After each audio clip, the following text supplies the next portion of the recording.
Mais en fait, toutes ces méthodes-là de plaidoyer qui sont absolument essentielles et qu'il faut garder, pour moi, elles sont plus suffisantes. Parce que comme tu le disais, on est dans un monde de communication. Il n'y a que la com qui compte. Enfin, moi, j'ai vraiment l'impression que, notamment dans tout ce mouvement autour de Emmanuel Macron, que ce qui leur compte, c'est le nombre de personnes qui vont retweeter. Ce qui compte, c'est les images, par quels médias ils vont être repris. Ce qui compte, c'est qu'est-ce que BFM TV va en dire. Et donc, allons-y à fond, en fait. Si ce qui compte, c'est les clics sur les réseaux sociaux, c'est les vidéos et c'est les images, vous inquiétez pas, nous, on va garder la qualité du taf qu'on a parce qu'on est des experts du terrain, parce qu'on est capable de faire émerger des idées et des propositions par des soignants, par des avocats. Par contre, nous aussi, on va faire de la com, on va faire des images. Et en plus, les Jeux Olympiques donnent cette fenêtre de tir politique. Ça rec. On va faire ça. Allez, c'est parti. Bonjour Paul Allosé.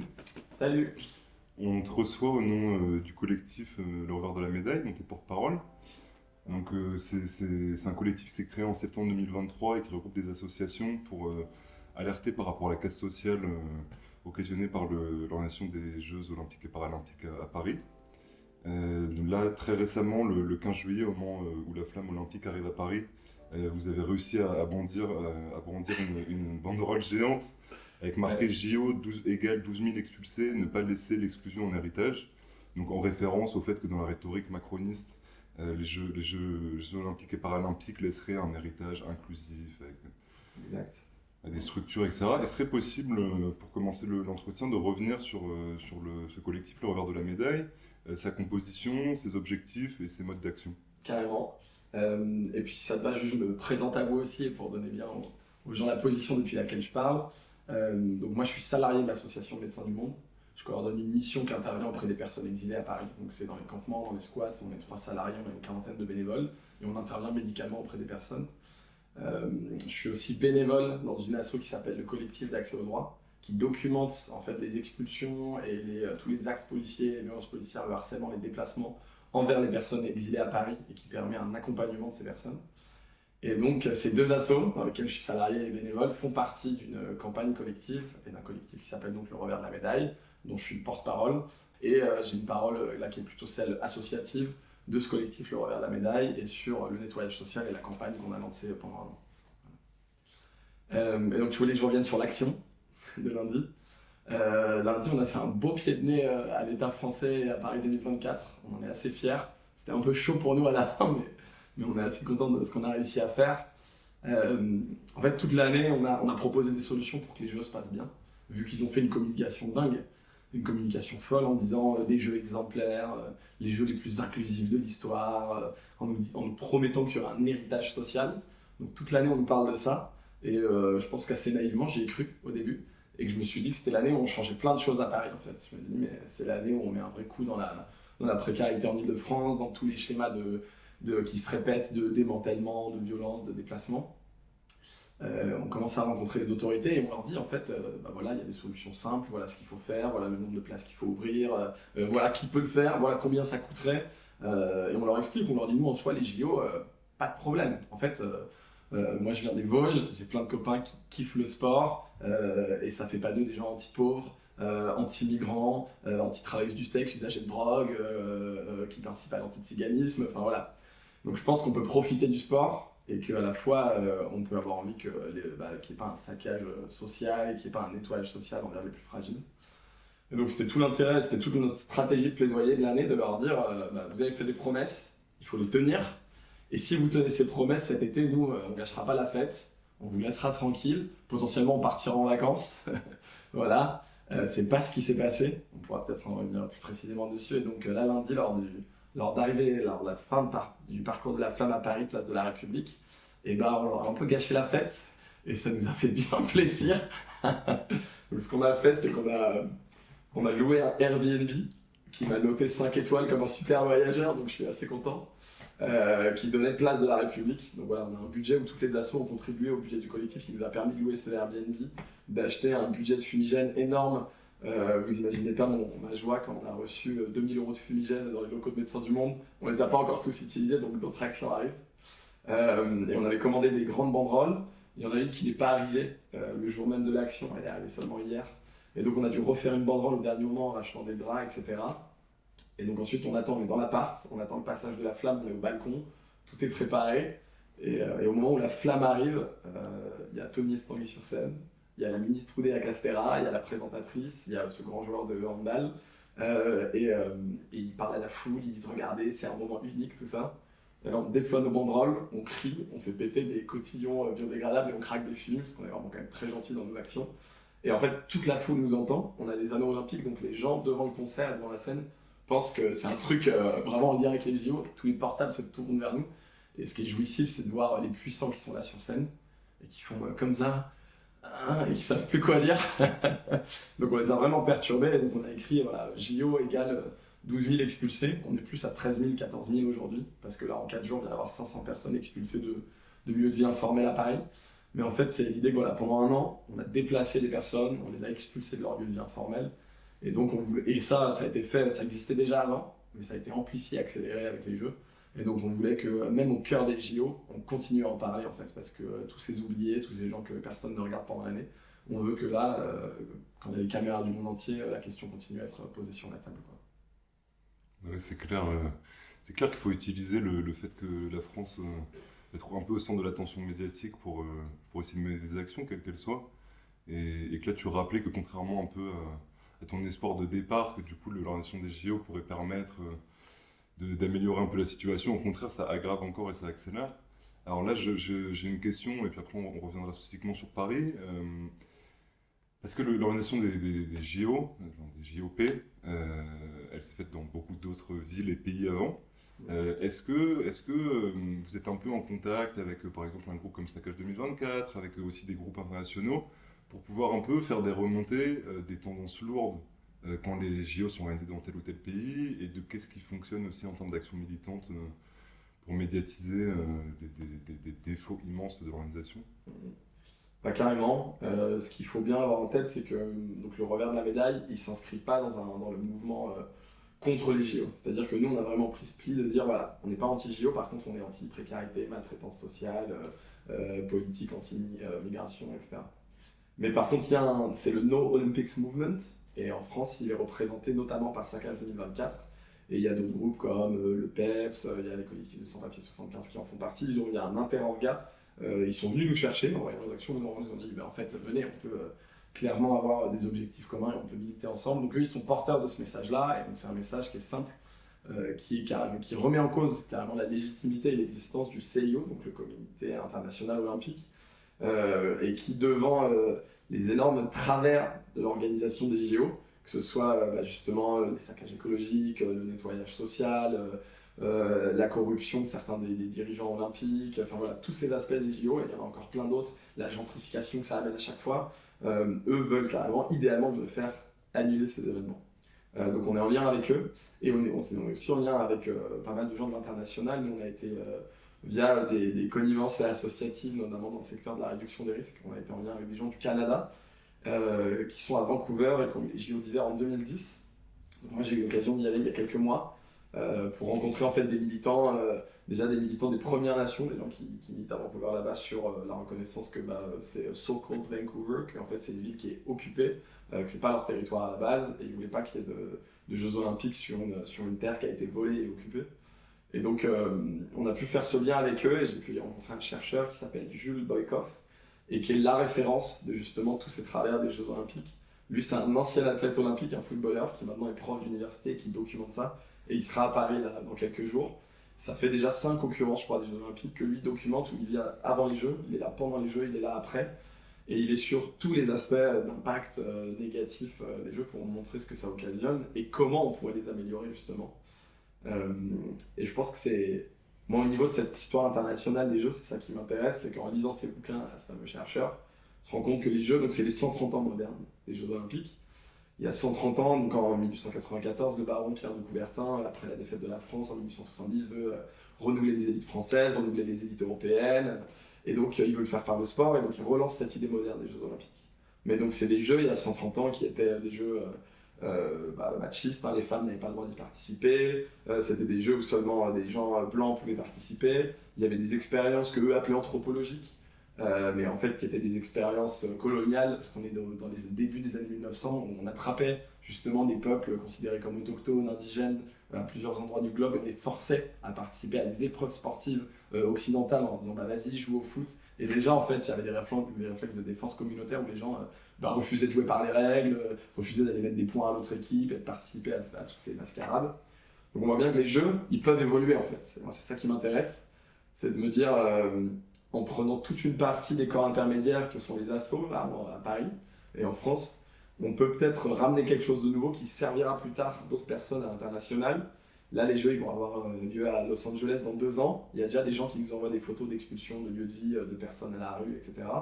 Et donc, je pense qu'il y a et c'est ce que les gens de Vancouver m'ont dit dès la première rencontre, il y a un mouvement social international autour des jeux et contre les jeux pour les faire soit se modifier et devenir de plus en plus acceptables, soit carrément les faire supprimer un jour, en tout cas dans leur forme actuelle. Et c'est à ça qu'on essaye de participer à notre petite échelle locale. Est-ce que là, ces dernières décennies, il y a vraiment des évolutions positives dans l'organisation des Jeux Olympiques? Et est-ce que, alors j'ai compris que vous ne faisiez pas partie de ce mouvement, mais est-ce que le mouvement anti-olympique, il a parfois été en mesure de réussir au moins vraiment à troubler la tenue Il y a des exemples assez incroyables dans cette histoire. Déjà, c'est arrivé une fois dans l'histoire des JO, mais en 72, la population de Denver a réussi à faire annuler les Jeux Olympiques dans leur ville. Ça devait être les JO d'hiver qui devaient arriver chez eux. Et ils ont réussi à faire organiser un référendum. Et en fait, c'est des gens qui étaient amoureux de leur montagne. Et quand ils ont mis la pression aux élus locaux, en montrant que ça allait défoncer le milieu naturel et leur habitat en fait, naturel dans lequel ils étaient, ils ont réussi à faire annuler les Jeux. Et ça, c'était en 72, aux États-Unis. Donc, c'est pas la première terre de l'écologie. Et c'est pas aujourd'hui, 50 ans plus tard, la façon dont on parle de l'impact climatique avec les rapports du GIEC, etc. Donc, ça veut dire que c'est possible. Et ça veut dire que là, pour les Jeux de 2030 qui vont massacrer les Alpes, si on est assez intelligent et qu'on est assez fort dans la mobilisation collective, dans le mouvement social, en fait, il y a un monde où c'est possible de faire annuler ces Jeux. Et donc, il y a des histoires comme ça. Tu as à la fois des gens qui ont réussi potentiellement à les faire annuler. Il y a des lieux où ils ont réussi à Tokyo très récemment, juste après le Covid. Les Jeux devaient avoir lieu, devaient avoir lieu au Japon. Et donc, ils n'ont pas été du tout organisés pour la population parce qu'ils se sont tenus quand même avec 1 an de retard. Mais donc, c'est Sakage qui est très en lien avec les gens de là-bas et qui nous explique qu'en fait, à Tokyo, c'est dingue, 80% de la population était opposée aux Jeux et que sur des grands médias nationaux, les gens disaient qu'ils voulaient que les Jeux s'arrêtent, tout ça. Donc en fait, c'est possible, tout le monde ne peut pas, toutes les populations n'acceptent pas de la même manière. Et il y a aussi des gens dans l'histoire internationale des Jeux qui se rapprochent peut-être plus de cette vibe revers de la médaille qu'on essaye d'avoir, mais qui utilisent cet aspect positif des Jeux. Donc il y a un mouvement qui s'appelle Sandrock, qui était des athlètes sud-africains qui ont réussi à faire annuler la participation de l'Afrique du Sud en 64 et en 68 aux Jeux Olympiques, alors que eux sont les premiers concernés, des athlètes du pays qui devaient participer aux Jeux. Et en fait, un des principes des JO, c'est la non-discrimination. Donc ils sont allés partout dans le monde, ils se sont exilés parce qu'évidemment, ils subissaient une répression terrible. Et ils ont réussi, 2 JO de suite, à faire annuler la participation de leur pays et à mettre une pression sur le régime d'apartheid en disant on est pour les Jeux, on est pour la non-discrimination, et donc à faire bouger les choses. Et ça, moi, je trouve que c'est un des exemples qui m'a le plus inspiré pour le revers de la médaille, en me disant mais basons-nous sur cette com de dingue qu'ils font, parce que oui, les Jeux évoluent, oui, ils prennent de plus en plus en compte l'aspect environnemental, oui, ils essayent de rassurer en disant qu'il y aura un héritage social, donc en tout cas dans la com, ça évolue énormément. Et c'est vrai, c'est beaucoup plus inclusif des personnes en situation de handicap. Ils ont essayé de faire des jeux avec beaucoup moins de nouvelles structures qui ne vont servir que pour les jeux et les répartir sur l'ensemble du territoire. Donc il y a quand même des progrès, je pense, qui sont notables. Mais pour des militants des droits humains ou de l'écologie ou autre, c'est absolument pas satisfaisant. Par contre, pour nous en tout cas, ça a été une chouette technique de lutte que de s'appuyer sur des choses positives et sur leur com pour essayer de faire bouger les choses. Parce que là, dans les athlètes français les plus connus, peut-être que je ne connais pas aussi, mais à ma connaissance, il n'y en a aucun qui a dit de manière un peu fracassante je ne participerai pas à cette mascarade sous Macron avec la casse sociale, avec la casse écologique. L'impression, alors c'est difficile de savoir, mais on a l'impression que même au niveau de la population française, la population parisienne, je ne sais pas trop, parce que je pense que la population parisienne, il y a aussi un truc où on sait qu'on va être envahi par des hordes de touristes et par des hordes de keufs, et du coup, bon, ça crée un rapport un peu particulier, mais est-ce que et du coup, encore une fois, avec le recul historique aussi au niveau international, est-ce que c'est possible, en dehors de là, tu parlais de Denver avec leur écosystème particulier, de Tokyo au moment du Covid, est-ce que c'est possible de réussir à retourner une partie un peu conséquente de la population française par rapport aux Olympiques? Je ne sais même pas si c'est les retourner, c'est même pas qu'ils vont pas les regarder ou qu'ils vont pas dire ah, on n'aime pas voir des grands athlètes, des grandes athlètes faire des choses incroyables et tout, mais enfin, là tu rappelais que ces derniers jours il y avait des expulsions qui s'étaient accélérées. On a l'impression que quand les événements ne sont pas médiatisés, ils n'existent pas, et qu'il y a aussi une grosse partie de la population qui ne veut pas que ça existe parce que ça lui gâcherait un peu son plaisir. Est-ce que ce serait possible de revenir avec nous un peu sur ce côté le plus directement sombre de l'organisation des Jeux Olympiques? Et alors je sais pas ce qui était avéré ou pas, mais nous on a entendu des dingueries, c'est-à-dire qu'il y avait des gens qui étaient en habitat précaire, très précaire en Île-de-France, qui étaient ramassés et qui étaient envoyés à péter au schnock. Et du coup, on a aussi, enfin, moi personnellement, j'ai pas très bien compris un peu tout. Je sais qu'il y a un saccage. Il serait possible de revenir un peu sur ces. Là, tu disais peut-être, on en est à 13 000 ou 14 000 personnes expulsées. Ces personnes-là, elles deviennent quoi? Alors, pour prendre bien le temps d'expliquer ce que c'est que ce nettoyage social, donc il faut comprendre que, évidemment, quand les Jeux arrivent dans une ville, c'est ce que tu disais, l'espace public est saturé. Il est saturé par les touristes, il est saturé par le passage de la flamme, par les épreuves, il est saturé par les forces de l'ordre, parce que oui, il y a un énorme risque terroriste et personne ne souhaite qu'il arrive quoi que ce soit au niveau sécuritaire là-dessus. Donc en fait, l'espace public va être saturé, c'est une évidence, tout le monde est au courant de ça. Et donc l'organisation même de la ville, mais ça concerne tout le monde, ça concerne l'ensemble de ses habitants, de ses intervenants, est complètement bouleversée. Et donc, en fait, ils le savent à l'avance quand même que ça va se passer, c'est gravé dans l'ADN de tous les méga événements sportifs. Et donc, il y a des gens qui dépendent de cet espace public. Les gens que vous croisez, qui font la manche dans le métro, qui viennent vous voir à la terrasse, les tentes que vous voyez dans la rue, les bidonvilles, les gens en squat que eux vous voyez pas forcément, mais aussi les usagers de drogue ou les travailleuses du sexe qui dépendent de l'espace public, donc les gens qui y vivent ou qui en dépendent vraiment pour vivre, pour pratiquer des activités qui sont vitales pour eux. Forcément, ils ne font pas bien sur la photo. C'est vraiment ça, cette idée du nettoyage social. C'est que la ville haute veut se présenter sous son jour le plus favorable. Et donc nous, un peu naïvement, on s'était dit, le jour le plus favorable, ce serait de mettre en place des politiques sociales qui n'ont pas été faites depuis des dizaines d'années, qui seraient novatrices, qui marqueraient un précédent pour dire au monde entier, regardez, la France est capable de donner un peu l'exemple en fait, et de faire différemment. C'est pas ce que les autorités ont choisi. Les autorités ont choisi de rester exactement dans la continuité de ce qu'ils font, c'est-à-dire de la maltraitance envers les personnes les plus fragiles. On peut vraiment parler de maltraitance, on n'a pas honte à le dire, c'est un terme que nous on emploie tout le temps à Médecins du Monde, parce que c'est de ça qu'il s'agit. Et donc on va maltraiter les personnes à la rue pour qu'elles disparaissent de cet espace public et pour les éloigner. Donc, ce qui s'est passé, c'est que à Paris, si on voulait, et en Ile-de-France, un peu catégorisé par public, et évidemment il faut comprendre qu'il y a plein de gens qui sont à l'intersection de ces grandes catégories, j'essaie de simplifier un peu les choses, mais à Paris, dans la rue, vous allez trouver des personnes sans abri, qui sont des personnes isolées à la rue. C'est les fameux no-SDF qu'on entend tout le temps de l'extrême droite et auprès de qui ils n'interviennent pas tellement finalement. Après, il y a des personnes exilées qui vont plutôt former des campements de tentes qui vont être assez majeurs et assez visibles. Il y a des personnes identifiées comme Roms ou venant d'Europe de l'Est qui vont plutôt être dans des bidonvilles ou dans des lieux squattés. On va également avoir les travailleuses du sexe ou les femmes et hommes qui sont victimes de traite et dans des réseaux de trafic des êtres humains dans lesquels on leur fait pratiquer la prostitution dans le commerce du sexe. Et on va avoir les usagères de drogue qui vont aussi dépendre de l'espace public pour, en fait, vu qu'on n'ouvre pas de salle de shoot, qu'on n'ouvre pas de lieu de conso et pas suffisamment, enfin il y en a un seul à Paris, mais qu'on n'en ouvre pas suffisamment, ils vont beaucoup dépendre de l'espace public pour trouver des produits, pour pouvoir les consommer, etc. Donc on a toutes ces populations-là avec 1 milliard de problématiques qui les concernent. Et nous, on a des assos justement de terrain au revers de la médaille. Il faut bien comprendre, aujourd'hui c'est 104 associations, il y a des assos communautaires, il y a des ONG, il y a des collectifs informels. Le point commun, c'est qu'on intervient tous sur le terrain avec et pour ces populations. Voilà, c'est pas juste pour les aider, c'est pas des assos de charité, c'est aussi pour être aux côtés des luttes de ces personnes, accompagner leurs revendications politiques, faire l'accès aux soins, l'accès aux droits, l'hébergement, l'aide alimentaire, etc.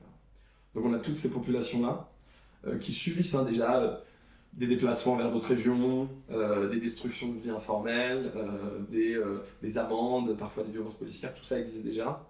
Et là, en fait, nous, avec l'arrivée des Jeux, on voit l'État qui prépare un arsenal de législatif. Et en fait, son répertoire de l'action publique s'enrichit juste avant les Jeux, 1 an avant. En mars 2023, on a une circulaire des SAS. Donc, ils mettent en place un système d'envoi en région et de délocalisation, sur lequel je reviendrai après. Ils font passer une loi anti-squat pendant l'été. qui criminalise vraiment les personnes squatteurs, squatteuses, et qui empêchent vraiment empêchent de réouvrir de nouveaux lieux. Et ensuite, ils font passer une loi immigration. Donc il y a tout ça qui passe juste avant les Jeux. Eux disent que c'est soit un hasard du calendrier, soit dans la continuité, mais quand même, c'est très très pratique pour eux que ça arrive avant les Jeux. Et ensuite, nous, on a vraiment tous ces effets qu'on appelle de nettoyage social qui explosent et qui se développent sur toutes les populations à la rue à Paris. Donc je vais vous en détailler quelques-uns avec des exemples concrets, mais ce qui est bien, c'est qu'on a le temps. Du coup, moi, ce que je maîtrise très bien, c'est le sort des populations exilées. À Paris, on a ce problème de l'absence de premier accueil. Donc, ce qu'il faut comprendre, c'est que quand vous êtes une personne étrangère, vous fuyez la misère extrême, les effets du réchauffement climatique ou la guerre. Vous fuyez pour votre vie, c'est ce que fait tout le monde, c'est un réflexe humain normal. Il y a plein de Parisiens qui ont quitté Paris pendant le Covid juste pour être dans des conditions de vie plus favorables. Donc, l'humain bouge quand il a besoin d'être dans des conditions de vie plus favorables ou de ne pas mourir. Quand les gens arrivent à Paris, il n'y a pas de premier accueil. C'est-à-dire qu'on fait ça dans quasiment tous les autres pays du monde, d'avoir des bases, des hotspots, des bulles humanitaires, pour que les gens arrivent de manière inconditionnelle et que leurs demandes soient prises en charge. Et donc, vu qu'il n'y a pas ce premier accueil, les autorités condamnent les gens au sans-abrisme pendant un laps de temps qui est, selon la situation des personnes, de quelques jours, quelques semaines, voire quelques mois ou années. Et donc, ça crée ces campements-là. Il y a toujours une logique, depuis 2015, de démanteler ces lieux et de mettre une partie des gens à l'abri pendant plus ou moins longtemps, les autres pendant à peine quelques jours et de les remettre dehors. Cette maltraitance, en fait, elle contribue au mythe de l'appel d'air. Les autorités françaises sont gangrénées par ça, de se dire, si on les accueille correctement, la misère du monde entier va venir ici. Donc on va essayer de les dégoûter un maximum pour qu'ils s'en aillent. Il y en a quand même des dizaines de milliers qui sont accueillis chaque année, pris en charge, logés, dont la demande est traitée et qui obtiennent des titres de séjour. Mais il y en a aussi d'autres, et encore, ça concerne aussi des milliers de personnes, qui sont maltraitées de cette façon-là. Et donc là, avant les Jeux, ils créent un système de SAS qui permet que dès qu'il y a une mise à l'abri, donc eux appellent ça une mise à l'abri, mais dès qu'il y a une évacuation d'un campement ou d'un squat de personnes exilées, on les fait monter dans des bus, on les envoie dans 10 lieux ailleurs que Paris, c'est des petites villes près d'Orléans, près de Strasbourg, près de Toulouse, dans lesquelles on les prend en charge pendant 3 semaines. Pendant 3 semaines, en fait, ils n'ont même pas forcément accès de manière décente à l'aide alimentaire parce que le dispositif n'est même pas financé décemment pour ça. Et au bout de 3 semaines, il y en a 40% s'ils cochent les bonnes cases de l'asile, ils sont pris en charge dans la région d'accueil. Les autres, ils sont envoyés vers l'hébergement d'urgence, dans lesquels l'État dit qu'ils ont une prise en charge en moyenne de 2 mois. Nous, on a plutôt vu des gens qui, après une nuit, sont foutus dehors. Mais globalement, après 2-3 mois maximum, de toute façon, ils sont remis dehors, donc ils deviennent sans abri dans une autre ville qui n'est pas la ville olympique. Et un des troisièmes scénarios, c'est qu'ils peuvent ils peuvent être victimes d'opérations de police des étrangers. Donc, c'est-à-dire des obligations de quitter le territoire français, des interdictions de retour sur le territoire français, des placements en rétention et des déportations vers d'autres pays, qui sont leurs pays d'origine, dans lesquels, bien souvent, leur vie est en danger. Donc c'est ça, les SAS régionaux, c'est ce que la France a mis en place juste avant les Jeux Olympiques. J'ai eu des rencontres dans les ministères où des conseillers ministériels me disent, voilà, je vous le dis dans le blanc des yeux, ça n'a rien à voir avec les JO, c'est un hasard du calendrier. Et nous, on a mis la main sur des documents internes de l'État, de la DRIL, dans lesquels il était écrit que voilà le bilan des SAS chiffré, c'est comme ça qu'on connaît les pourcentages, les différents scénarios, qui disaient pour l'instant il est prolongé jusqu'à fin 2024. Et donc ça c'était un changement noté, donc ça voulait bien dire qu'au début ils voulaient l'arrêter avant, mais qu'ils en sont satisfaits, qu'ils vont le prolonger. Et même si là les SAS tournent à 50% vide, on pense qu'ils vont le prolonger juste pour nous donner tort, tellement on a exposé dans des enquêtes de Mediapart, du Washington Post ou encore très récemment du New York Times, la maltraitance de ce système et les défaillances de ce système des SAS. Et son lien intime évidemment avec les Jeux Olympiques. Donc ça a été l'exemple le plus notable de ce nettoyage social et de délocalisation de la misère. Et donc sur 12 500 personnes en un an, de mai 2023 à mai 2024, 12 500 personnes, ça concerne tous les profils que j'ai évoqués précédemment, pas que les exilés, qui ont été expulsés de leur lieu de vie précaire, donc squat, bidonville, tente, etc. Sur ces 12 500, il y en avait 5 200 qui ont été envoyés vers les SAS. Voilà. Donc c'est assez énorme. Et là, si je reviens à très concret ces jours-ci, là en 4 jours, lundi, mardi, mercredi, jeudi, il y a eu des évacuations tous les matins. Il y a eu 500 personnes qui ont été déplacées du quai d'Austerlitz parce que c'est la cérémonie d'ouverture des Jeux, de la porte de la Villette parce que zone de festivité dans le parc de la Villette dont vont profiter les touristes, le canal Saint-Denis parce que passage de la flamme le 26 juillet, et encore ce matin des abords de la Seine, des mineurs m'ont accompagné. La préfète a dit à Magali Charbonneau, la numéro 2, de Laurent Nunez, le préfet de police, a dit hier aux associations, il n'y aura aucune évacuation ou mouvement dans les jours qui viennent. À 5h du matin, la police vient, 50 mineurs qui sont à la rue, ils leur demandent de partir, les mineurs protestent, se réveillent un peu groggy, ils cassent leur téléphone, ils les poussent, et les jeunes se font dégager. Donc là, on a 500 personnes qui, encore une fois, se font dégager pour des raisons olympiques. Il n'y a aucun doute là-dessus, c'est même des fois écrit dans les arrêtés d'expulsion que c'est parce que c'est lié aux Jeux Olympiques. Et là, vu qu'on est donc pendant un an, on a cette stratégie hyper agressive d'envoyer les gens en région, quasiment que des bus vers la région, et pour avoir une place en Ile-de-France, il fallait répondre à des critères mais ubuesques. Il fallait que les gens qui sont à la rue aient un CDI ou un CDD de 9 mois qui soit domicilié à Paris. Donc c'était très dur de répondre à ces critères. Et là, depuis 4 jours, il y a plein de places en Ile-de-France pour ce qu'ils appellent des sites tampons. Donc c'est des centres de tri qui existent déjà en Ile-de-France, mais qu'ils ont vidé juste là pour les Jeux 10 jours avant pour parachever le nettoyage social. Et donc là, n'importe qui, sans aucune condition, pouvait monter dans ces bus et aller dans ces sites tampons. Et encore une fois, ils me disent non, c'est des lieux qui existent déjà, c'est pas lié au JO. On a mis la main sur une nouvelle note de la DRIL qu'on a réussi à faire fuiter de là-bas, où il est écrit « Notre plan JO, les sites tampons pour la période des Jeux, les gens vont avoir des contrats d'hébergement de 30 à 60 jours au maximum, et après les Jeux, ils seront foutus dehors. » Donc, il y a quand même un système préfectoral qui est mis en place, qui est très clairement lié aux Jeux, qui est exactement dans la logique de ce qu'ils faisaient avant. Et je pense que pour eux, il y a un effet d'opportunité. Ils sont vraiment dans une logique de lutter contre l'immigration, de lutter contre les pauvres, voilà, mais qui s'accélère avec les Jeux. Et eux sont dans un déni fou de mensonges, que ce soit à la presse, que ce soit à tous les corps intermédiaires, de dire que ce n'est pas vrai, de dire que ça n'a rien à voir avec les Jeux. Et ça, pour moi, ça pose la question démocratique des Jeux et de la rupture du contrat social entre les autorités et les corps intermédiaires qui sont quand même censés écouter normalement. Là, quand tu racontes ça, ça fait Corée du Nord un peu quoi. C'est-à-dire, tu sais, il y a les images par satellite en Corée du Nord, il y a les avenues principales qui sont toutes belles, puis juste derrière les avenues, c'est horrible. C'est hyper pauvre, les gens sont complètement vétustes et tout. C'est vraiment genre, on prend les indésirables, on les dégage, et après ce qu'il advient d'eux, et comme tu dis, en plus ça rejoint leur agenda politique.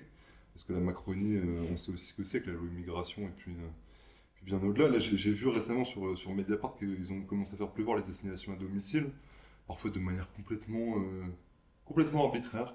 Alors, ils prenaient le témoignage de quelqu'un qui n'a absolument aucun passé politique quelconque, se trouve avec une assignation à domicile qui ne peut pas lui permettre d'aller travailler, donc il se trouve à prendre des antidépresseurs. Donc moi j'ai juste une petite question, c'est sans rentrer dans la critique partisane au sein de la gauche ou quoi, mais c'est vraiment une question de curiosité, c'est que dans tout ce tintamarre institutionnel de maltraitance, la mairie de Paris, du coup socialiste, elle se situe un peu en contrepoids de la préfecture et de l'État ou pas du tout? Alors, grand sujet la mairie de Paris. En plus, ils regardent 100% de nos communications, donc je sais que tous les mots que je prononce là vont être décryptés par la mairie de Paris. Bon, déjà, ce qu'il faut reconnaître, c'est que la mairie, ils sont vraiment en bras de fer avec l'État français sur ces questions-là, évidemment. Si la mairie venait à passer à droite dans quelques années, pour nos associations membres du collectif, je pense qu'il y en a la moitié, parce qu'il y en a beaucoup qui ont des financements de la mairie, qui perdent leur financement, ce serait assez terrible.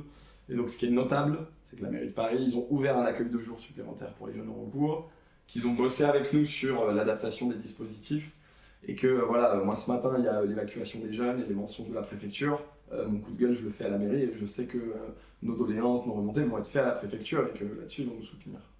Cela étant dit, hier, à la grande réunion, la mairie a lancé le pacte de lutte contre l'exclusion. Donc c'est un pacte duquel la mairie est signataire, et les préfets sont signataires également, et pas mal d'associations, donc pas Médecins du Monde, mais d'autres associations des collectifs, qui sont souvent, il y a pas mal d'associations qui sont considérés comme des opérateurs. Voilà, il y a des assos comme le SAMU social, la Croix-Rouge, qui sont des assos publics, qui dépendent de l'État, et qui donc vont faire des plaidoyers en interne auprès des autorités, mais qui ne pourront jamais prendre la parole à l'extérieur, tout ça. Nous, au revers de la médaille, on reçoit pas mal de gens d'assos qui sont opératrices, qui ne peuvent pas s'exprimer publiquement, mais qui vont nous faire remonter des choses. Et hier, à la réunion de ce pacte de lutte contre l'exclusion, nous, on a une mairie de Paris qui dit que oui, il y aura un héritage social, qui dit que oui, Paris 2024 aura été différent des autres et qui se félicite du travail fait en commun avec les préfectures pour éviter le pire, pour que ça se passe bien, et que vraiment les Jeux de Paris auront été différents de ceux d'avant. Et en fait, ça, c'est hyper violent pour nous. Et moi, j'ai du coup des collègues d'autres assos qui sont à cette réunion, qui sont là et qui doivent entendre ça, et des politiques se congratuler, parce qu'ils ont ouvert 200 places pour des sans-abri. Bravo, franchement les gars, vous êtes au top, vous êtes la 7e puissance mondiale, l'État français, la ville de Paris, il y a les JO qui arrivent, vous avez mis 1,4 milliard d'euros pour dépolluer la Seine, pour que hier on ait en boucle des images de la mer ou avant de la ministre qui se baigne, alors que nous on est sur des campements auprès de l'eau, où il y a des gens qui sont en train de crever dans la rue, qui se font trimballer encore 30 jours vers un lieu vers un lieu d'hébergement temporaire. Enfin, vous faites le show là-dessus et vous vous congratulez parce qu'il y a 200 places qui sont ouvertes. Et donc c'est vrai, hein, nous on le reconnaît, on ne dit pas du tout que c'est pas vrai. Ils ont ouvert des places pour les grands marginaux, donc les gars sans abri, qui vivaient à proximité des sites olympiques. Et ils disent que ce sera un héritage social. Mais l'année d'avant, ils ont baissé le budget de l'hébergement solidaire pour supprimer 3000 places d'hôtels sociaux et libérer 3000 places pour les touristes. Donc on nous vend entre 200 et peut-être 300 places s'ils arrivent à faire accepter les solutions aux gens, alors qu'il y a 3000 places qui ont été supprimées l'année d'avant. Donc la mairie, elle n'est pas responsable de toutes ces choses-là, évidemment, et nous, on a un bon lien avec elle. Quand on est en désaccord, quand ils expulsent un squat qui leur appartient, etc., on gueule, on leur dit, ils l'entendent, et des fois ils ne sont pas d'accord avec nous, et si vous les interviewez, ils diront que peut-être que nos revendications, des fois, ne sont pas la bonne analyse, hein, ils ont le droit de le penser. Mais par contre, ils sont partie prenante des Jeux de Paris 2024, et bah, des fois ça fout la rage. Enfin, je veux dire, moi j'ai énormément de respect pour le travail qu'on peut avoir avec eux. Je pense que c'est salutaire qu'il y a beaucoup de gens à la mairie de Paris qui tiennent la barque et qui essayent de pousser les murs pour trouver des places d'hébergement, et je respecte ça, mais quand hier on entend qu'ils se félicitent de l'héritage social des Jeux et qu'eux sont en désaccord avec l'idée de nettoyage social, non, ça passe pas, c'est dur. Ouais, c'est les règles de la communication, comme tu dis, ils enlèvent 3000 et créent 200, bah en fait on a créé 200 du coup. On n'a pas perdu 2800. Exactement. J'ai vu que là, récemment, ils avaient, alors je sais pas si c'est la mairie ou quoi, mais qu'ils avaient délogé les jeunes de Belleville, qui était la maison des métallos. C'est ça. Je sais pas le rôle qu'avait joué la mairie dedans. Alors, une question un petit peu plus positive, c'est que du coup, là, toi, tu disais que tu connaissais plus spécifiquement la question des exilés. Les actions que vous menez en commun, est-ce que vous avez réussi à rencontrer certains succès? Alors, déjà, pour moi, ce qui est un bon succès, parce que moi, je suis pas juste un salarié d'une grosse ONG, je me considère vraiment comme militant du mouvement social. Et moi, une de mes luttes en interne à Médecins du Monde, c'est de ramener les assos dans le mouvement social. Souvent, quand vous bossez dans une asso, ils vous disent « Ah, il y a un sujet, on va faire une campagne de plaidoyer, qu'on va doubler d'une campagne de com, et on va faire de la coalition de cause commune avec nos partenaires. » Non. On va lutter sur ce sujet et on va lutter avec d'autres acteurs du mouvement social et les corps intermédiaires pour essayer de faire avoir des victoires collectives dans le mouvement social. Et moi, je trouve que les assos ont leur rôle là-dedans. Il faut qu'on sorte de cette logique de une campagne bien précise qui va de A à Z, qui s'arrête à telle date. C'est pas comme ça que ça marche. On s'inscrit dans des luttes et en fait, c'est hyper important à un moment où justement le pouvoir politique est hyper cadenassé et où on n'écoute plus les corps intermédiaires. C'était hyper important pour moi de monter ce collectif, de faire que ce soit un collectif où il y a des actions, parce qu'en fait, il n'y a pas eu une seule grosse étape de plaidoyer et de lutte du collectif Le Revers de la Médaille, sans qu'il y ait une action derrière, qui sont des actions qui frôlent avec la désobéissance civile. Et franchement, j'en suis hyper fier. On s'est éclaté cette année à les faire, c'était beaucoup de stress, beaucoup de peur, beaucoup de crainte, mais on a quand même fait bouger des centaines de gens du milieu associatif sur des actions qui prennent un peu des méthodes des soulèvements de la terre, qui prennent un peu des méthodes du posing des antifas ou des stades de foot en claquant des funis, en se mettant symboliquement devant des lieux, en posant à plusieurs centaines, qui prennent des méthodes de Greenpeace, voilà, un mélange d'un truc qui était acceptable pour des ONG, des assos, tout ça, mais qui nous ramenait sur des choses qui sont plus pertinentes pour moi, parce qu'en fait, quand ils font la loi immigration ou la loi anti-squat, nous on se bat comme des lions, on appelle tous les députés, on propose de rajouter des virgules, des amendements, on fait des manifs. Mais en fait, toutes ces méthodes-là de plaidoyer qui sont absolument essentielles et qu'il faut garder, pour moi, elles sont plus suffisantes. Parce que, comme tu le disais, on est dans un monde de communication. Il n'y a que la com qui compte. Enfin, moi, j'ai vraiment l'impression que, notamment dans tout ce mouvement autour d'Emmanuel Macron, que ce qui leur compte, c'est le nombre de personnes qui vont retweeter. Ce qui compte, c'est les images, par quels médias ils vont être repris. Ce qui compte, c'est qu'est-ce que BFM TV va en dire. Et donc, allons-y à fond, en fait. Si ce qui compte, c'est les clics sur les réseaux sociaux, c'est les vidéos et c'est les images, vous inquiétez pas, on va garder la qualité du taf qu'on a parce qu'on est des experts du terrain, parce qu'on est capable de faire émerger des idées et des propositions par des soignants, par des avocats. Par contre, nous aussi on va faire de la com, on va faire des images. Et en plus, les Jeux Olympiques donnent cette fenêtre de tir politique avec des caméras de partout. Donc je veux dire, on aurait fait les mêmes actions il y a un an, il n'y avait pas CNN et les télés du monde entier qui regardent. Là, cette année, c'est le cas. Donc pour moi, le premier succès, c'est déjà d'avoir réuni autant d'assauts, d'autant de sujets différents, sur des méthodes qui sont déterres, voilà, et de faire émerger en fait une parole pendant un an. Je pense qu'on n'aura jamais autant parlé partout en France des personnes à la rue et qu'on n'aura aussi jamais autant donné la parole. Il y a 2 jours, on a fait une conférence de presse des premiers concernés. Il y avait des jeunes du collectif de Belleville qui ont pris la parole. Franchement, il y avait au moins une trentaine de caméras, une vingtaine de pays représentés dans les médias. Il y avait les collectifs sans papier qui étaient là. Il y avait des mamans à la rue qui se sont exprimées. Il y avait un exilé revenu de squat. Il y avait des gars de la rue. Enfin, voilà, il y avait une variété des profils. C'était dingue. On a obtenu une de Libé, les indésirables, pendant les JO, avec des photos hyper dignes de deux exilés de squat et une TDS trans du bois de Boulogne. Ces gens, pour les autorités, c'est moi l'expression, mais c'est des clandestins et des putes. Et ben là, ils étaient en une de Libé de manière hyper digne. On avait 3 pages d'articles où c'est leur parole. Donc je pense qu'au niveau, et idéologiquement, je pense que tout le monde dans le pays est au courant que soit du terme nettoyage social, soit qu'il y a des SDF qui ont été déplacés pour les Jeux. Je pense que tout le monde est au courant de ça.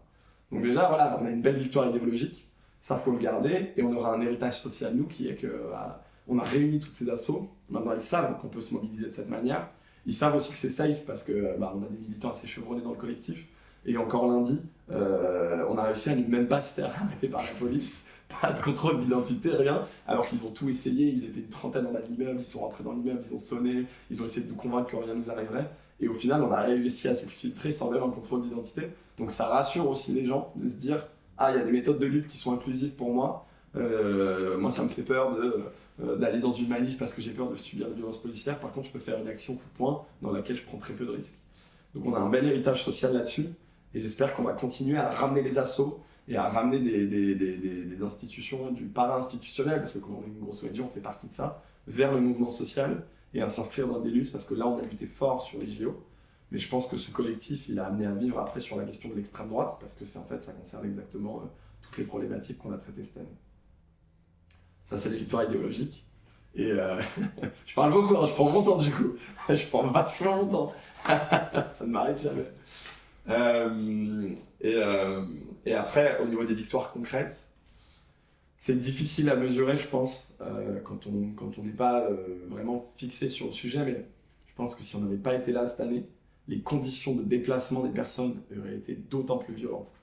Quand ils ont commencé à faire leurs évacuations vers les SAS pendant 4 mois, et qu'on a commencé à lancer le collectif, c'était toutes les semaines, de septembre à décembre, ils en ont fait 16 en 17 semaines. Et en janvier, il y a eu une opération où on était très peu d'assauts, et des assos qui étaient présents nous a dit, mais en fait, ils ont commencé à forcer les gens à monter dans les bus, et ceux qui ne voulaient pas se faisaient contrôler et palper par la police à la sortie, parce que eux, leur but, c'est de trier les bons et les mauvais migrants, quoi, comme si ça existait.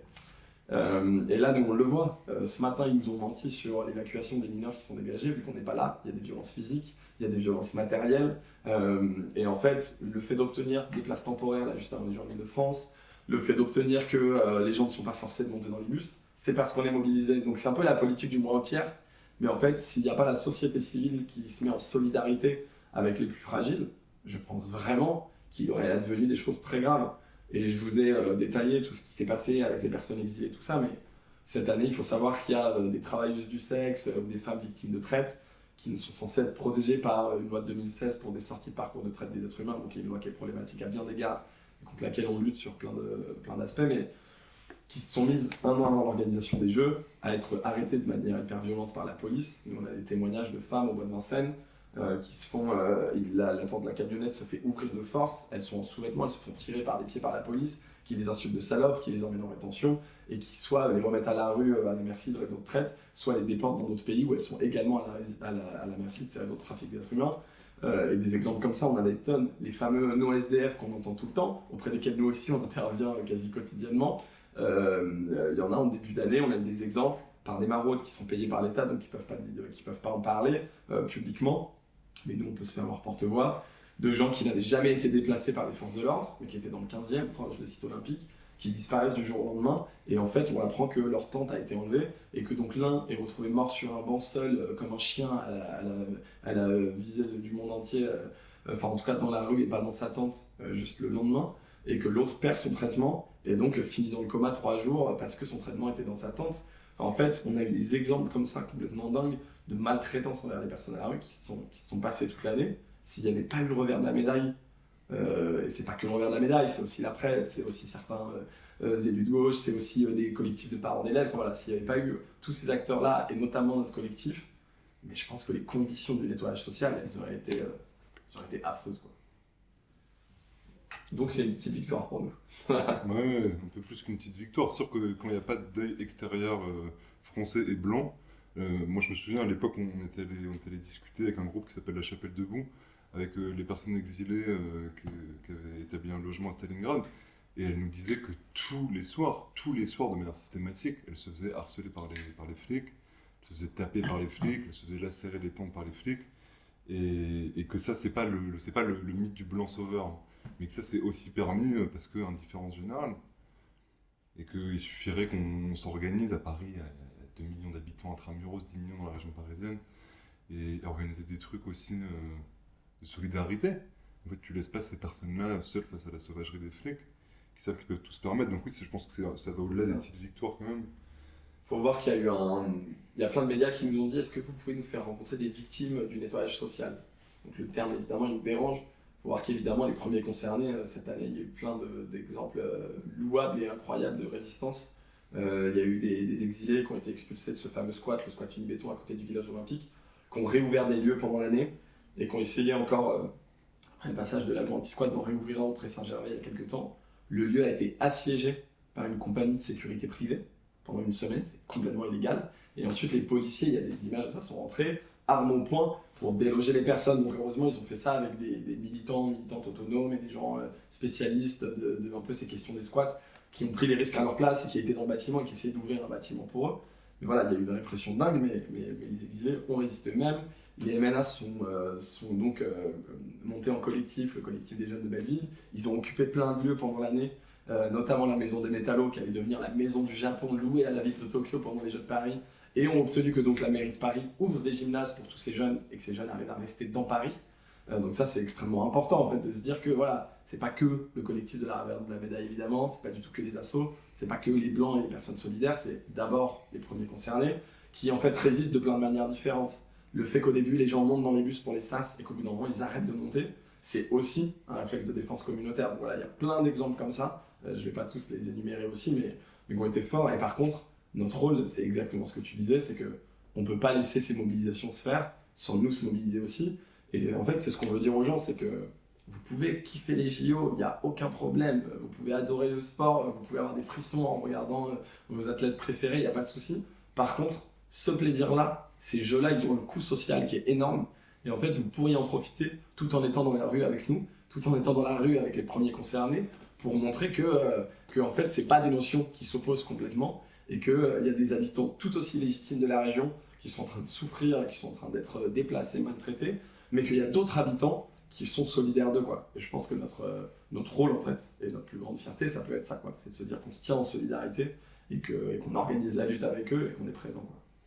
Après, il y a des alliances parfois qui pourraient apparaître un peu surprenantes à certains autonomes qui peuvent avoir un peu une tendance anti-syndicat. C'est-à-dire que par exemple, l'occupation de l'Académie du Climat ou de la Maison des Métallos, qui aboutit à des mises à l'abri, c'était organisé par les jeunes de Belleville, mais aussi avec la CGT. Et du coup, c'est ma prochaine question. C'est que là, on est quand même dans un climat politique un peu particulier, avec la dissolution. C'est-à-dire que déjà, les JO seraient créés un truc particulier.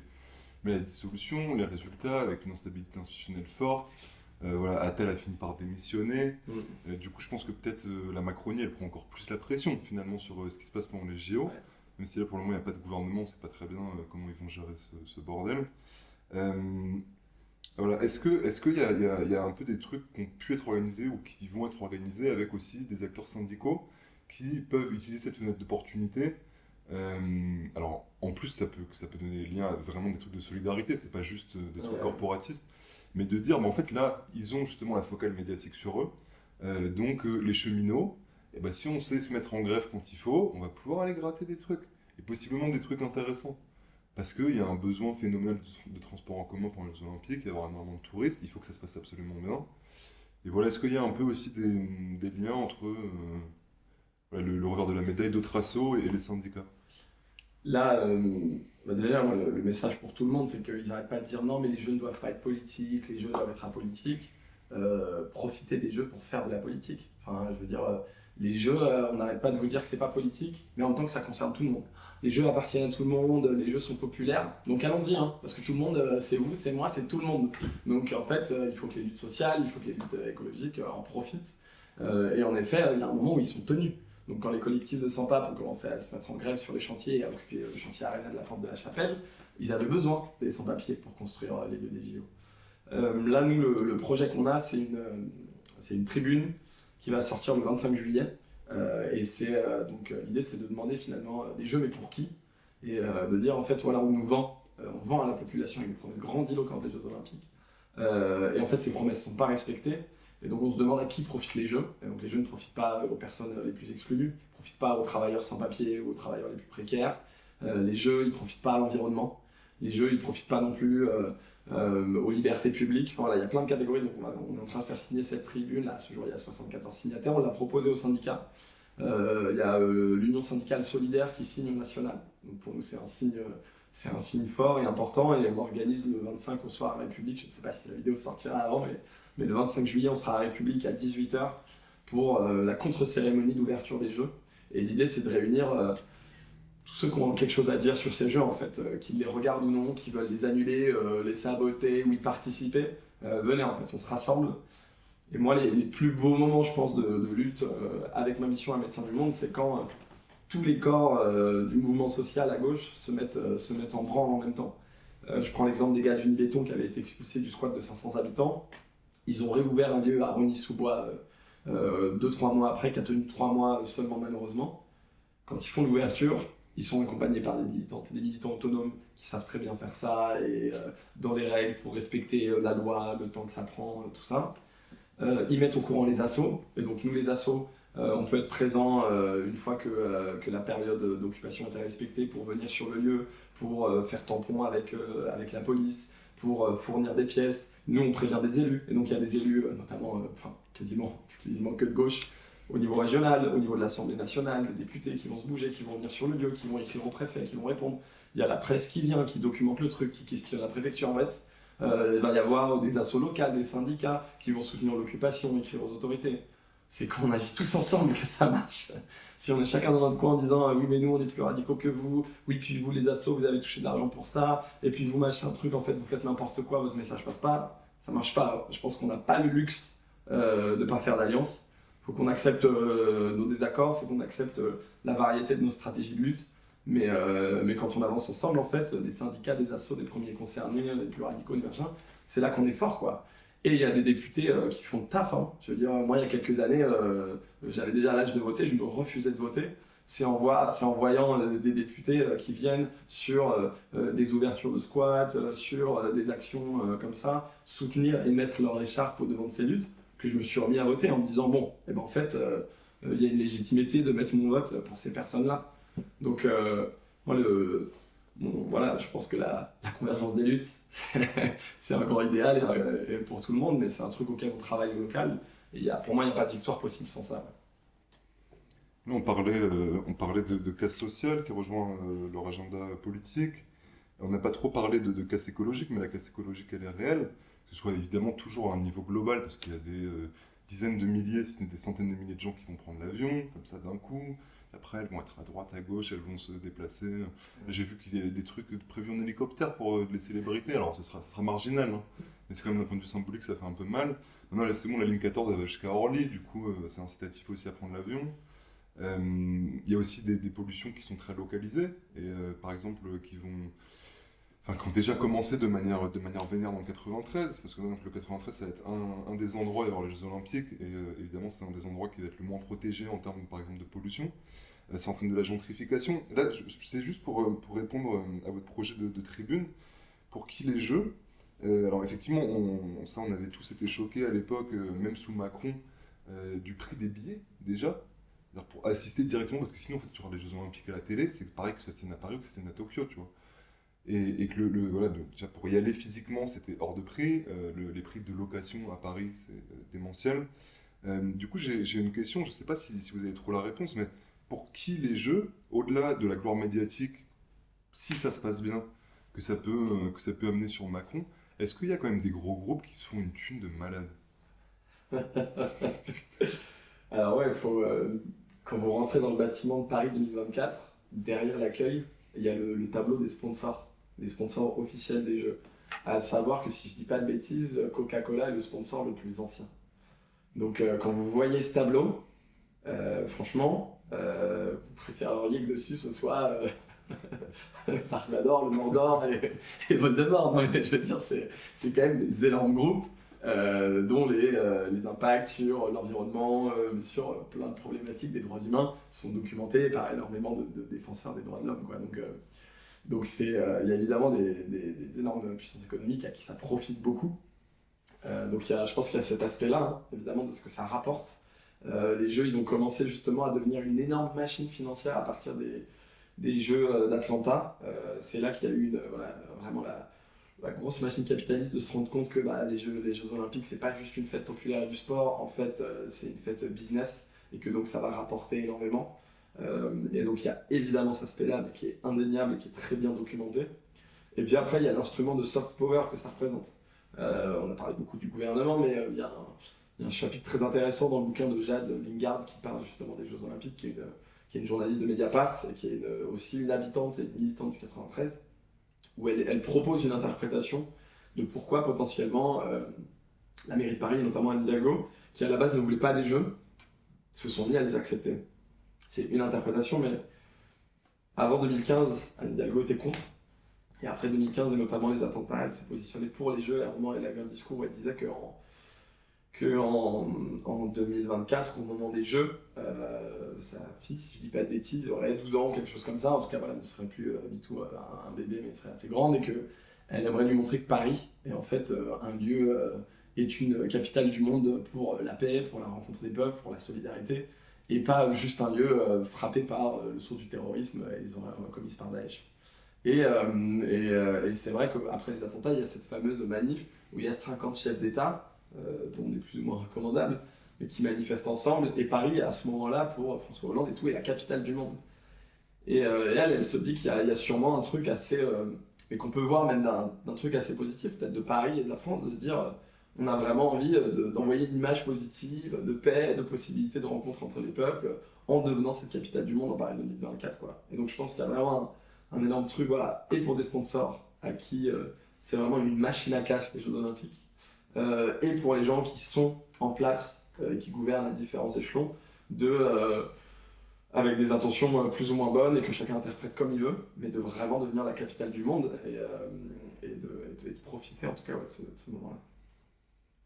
Oui, moi ça m'arrange pour ma question suivante Super. que tu parles des attentats.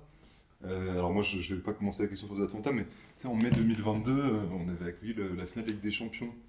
C'était très mal passé en termes de maintien de l'ordre, donc avec les mentions que j'ai notées de Darmanin qui disait des hordes de dizaines de milliers de supporters hooligans qui voulaient casser du flic. Et du coup c'est plutôt les flics qui les ont cassés, même de manière assez désorganisée. Quand la flamme olympique est passée à Marseille, donc elle a débarqué sur le territoire hexagonal, c'était assez catastrophique, avec des gens qui ont failli étouffer à mort.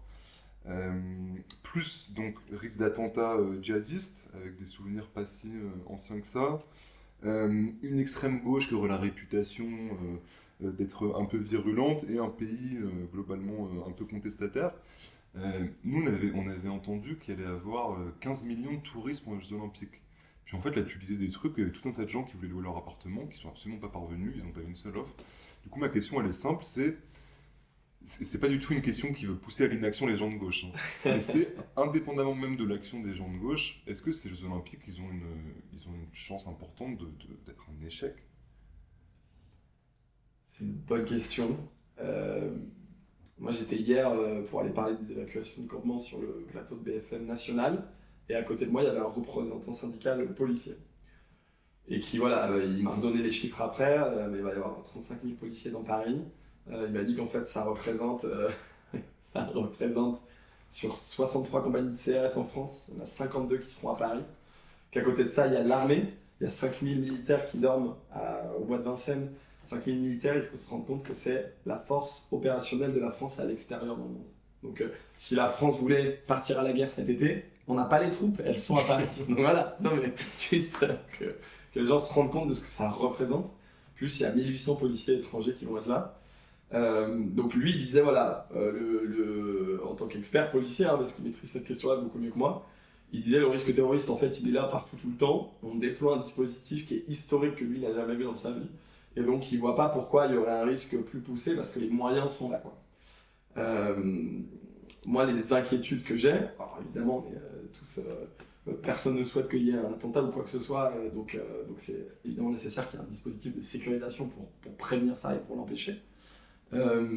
Mais les inquiétudes qu'on a, c'est sur le reste de l'organisation du pays en termes des jeux, de transport en commun, d'hébergement, d'accès alimentaire. Déjà pour la population normale, parce qu'en fait, au moment de la dissolution, il y a quand même, je pense, une déconnexion réelle du pouvoir de se dire je dissous juste avant les jeux. Parce que nous, on a appris par des biais un peu détournés que des gens des préfectures, pendant plusieurs semaines, là, ont arrêté de bosser sur les JO en disant on ne peut plus avancer sur rien parce qu'on ne sait pas qui va nous gouverner.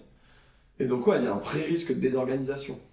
Ce qu'il faut comprendre, c'est que 15 millions de touristes, il y a 15 millions de tickets vendus pour les jeux. Donc, potentiellement, moi j'ai un pote des jeux qui va être touriste à Paris dans les jeux, mais il a pris des tickets pour 2 ou 3 épreuves différentes, dont 2 à Paris et une à Lille. Mais il va passer par Paris. Donc, c'est pas nécessairement 15 millions de personnes qui vont passer ici, mais c'est quand même un énorme afflux de population sans précédent, c'est sûr.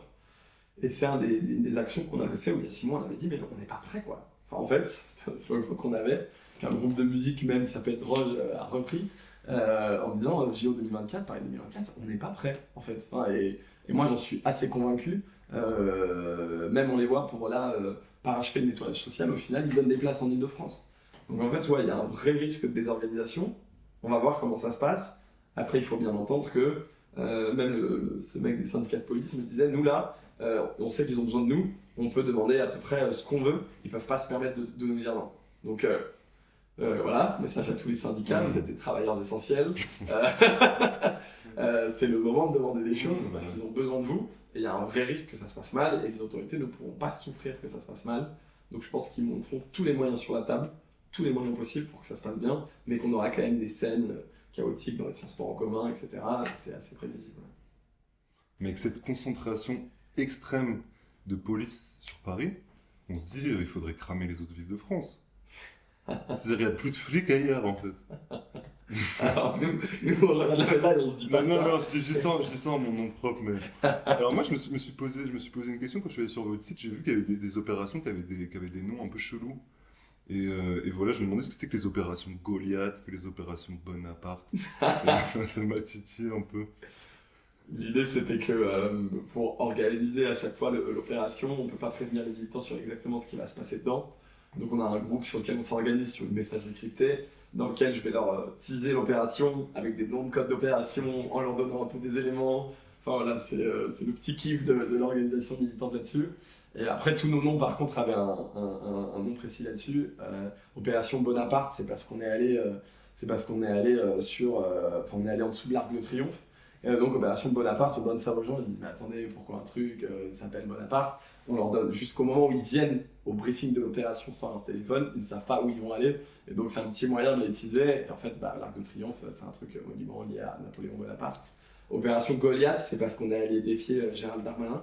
Parce qu'on a écrit à tous les ministères, on en a rencontré certains, mais on n'a pas eu aucune réponse, même pas une lettre du ministère de l'Intérieur.